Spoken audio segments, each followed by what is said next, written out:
Bhabhar Radhanpur highway ઉપર truck અને four wheel ગાડીનો અકસ્માત સર્જાયો હતો।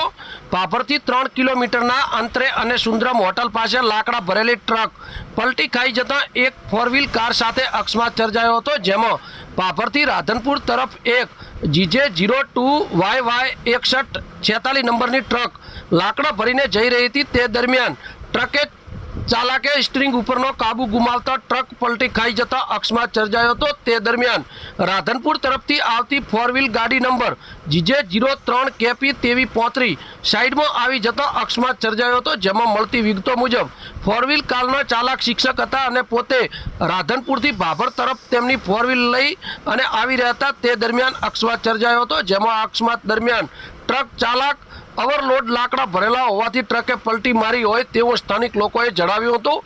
અકસ્માત દરમિયાન ફોર વ્હીલ કારને નુકસાન થયું હતું, જેમાં ફોર વ્હીલ ચાલક અને ટ્રક ચાલકનો બચાવ થતાં એક મોટી જાનહાનિ ટળી હતી। આમ રાધનપુર હાઈવે ઉપર અકસ્માત થતાં ઘટના સ્થળે આજુબાજુના લોકો તેમજ ભાભર પોલીસ ઘટના સ્થળે પહોંચીને ટ્રાફિક નિવારવા માટે કાર્યવાહી હાથ ધરી હતી।